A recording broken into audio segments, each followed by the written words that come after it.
India south Africa test മത്സരം. South Africa ഇന്ത്യയിൽ വന്ന് ഈ ഹോം കണ്ടീഷനിൽ ഇന്ത്യയെ തകർത്ത് വിട്ടിരിക്കുകയാണ്. അതിനുശേഷം സോഷ്യൽ മീഡിയയിലും മറ്റുമൊക്കെ ഏറെ അലയടിക്കുന്ന ഒരു ചർച്ചയാണ് കോച്ചായ ഗൗതം ഗംഭീറിനെ മാറ്റണോ വേണ്ടയോ എന്നുള്ളൊരു ചർച്ച. പക്ഷേ BCCI അത് മാറ്റാനുള്ള സാധ്യത വളരെ കുറവാണ്. ഇനി അഥവാ മാറ്റുകയാണെങ്കിൽ ഗൗതം ഗംഭീറിന് പകരം ആരാവും വരാനിരിക്കുന്ന ഒരു കോച്ച് ആരായിരിക്കും? കോച്ച് സ്ഥാനത്തേക്ക് ആരെയൊക്കെ നമുക്ക് പരിഗണിക്കാം? അതുപോലെ ഈ ഒരു ടെസ്റ്റ് സീരീസിന് ശേഷം പോയിന്റ് നിലയിൽ, വേൾഡ് ടെസ്റ്റ് ചാമ്പ്യൻഷിപ്പ് പോയിന്റ് നിലയിൽ ഇന്ത്യക്ക് എന്തൊക്കെ ഇടിവുകളാണ് വന്നിരിക്കുന്നത്? ഹാരിസ്. എനിക്ക് തോന്നുന്നു പിന്നെ ഈ ടെസ്റ്റ് ചാമ്പ്യൻഷിപ്പ് കഴിഞ്ഞതിന് ശേഷം കുറേയധികം ഫാക്റ്റുകൾ ആരാധകർക്കിടയിൽ ഇങ്ങനെ കറങ്ങി നടക്കുന്നുണ്ട്.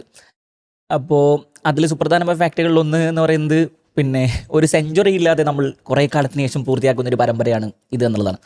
അപ്പോൾ നമ്മൾ ആലോചിക്കുക, അവരുടെ ഒരു കളിക്കാരൻ സെഞ്ചുറി അടിച്ചു. അതെ അതെ, അത് മുത്തുസ്വാമിയാണെന്ന് ആലോചിക്കുക.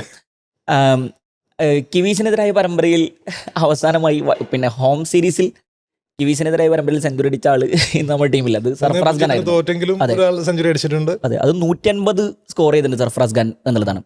മറ്റൊന്നെന്ന് പറയുന്നത് സർഫറാസ് നൗ. അതെ, മറ്റൊന്നെന്ന് പറയുന്നത് പിന്നെ 15% ബാറ്റിംഗ് ആവറേജ് ഇന്ത്യൻ ബാറ്റർമാരുടെ മൊത്തം സീരീസ് എടുത്ത് നോക്കിക്കഴിഞ്ഞാൽ. ഒരു 2001, 2002 ഈ കാലത്താണ് ഇതിനു മുമ്പ് ഒരു 12 ബാറ്റിംഗ് ആവറേജിൽ നമ്മൾ ഒരു പരമ്പര തോൽക്കുന്നത്. മൊത്തം ബാറ്റർമാരുടെ ബാറ്റിംഗ് ആവറേജാണ്. അതിനുശേഷം ഏറ്റവും ലോവസ്റ്റ് ബാറ്റിംഗ് ആവറേജ് ഇതാണ് എന്നുള്ളതാണ്.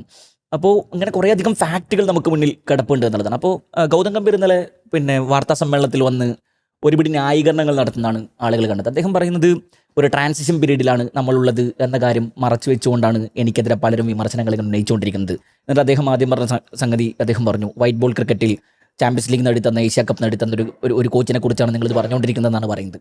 പക്ഷേ അദ്ദേഹത്തിൻ്റെ ഈ ട്രാൻസിഷൻ എന്ന് പറയുന്ന വാദത്തെ പല മുൻതാരങ്ങളും പല ക്രിക്കറ്റ് പണ്ഡിറ്റുകളും ഒക്കെ വിമർശിച്ചുകൊണ്ടിരിക്കുന്നുണ്ടെന്നാണ്. അപ്പോൾ വെങ്കടേഷ് പ്രസാദ് പറയുന്നുണ്ട്, ട്രാൻസിഷൻ എന്ന് പറയുന്നത് ഒരു മറയുണ്ടാക്കിയിട്ട് അതിന് പുറകിലേക്ക് എങ്ങനെയാണ് മാറിയിരിക്കാൻ കഴിയുക?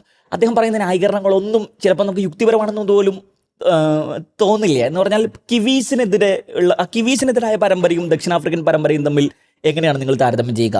കിവീസിനെതിരായ പരമ്പരയിൽ വിരാട് കോഹ്ലിയും രോഹിത് ശർമ്മയും അടക്കമുള്ള അനുഭവ സമ്പത്തുള്ള ആളുകൾ ഉണ്ടായിരുന്നു. അപ്പോൾ എൻറ്റയർലി അതെ, അപ്പോൾ എൻറ്റയർലി പിന്നെ മാറിയൊരു സ്ക്വാഡാണിത് എന്ന് അദ്ദേഹം പറയുന്ന സമയത്ത് കിവീസിനെതിരായ പരമ്പരയിൽ നമുക്ക് എന്ത് സംഭവിച്ചു എന്നുള്ള ചോദ്യം തന്നെയാണല്ലോ.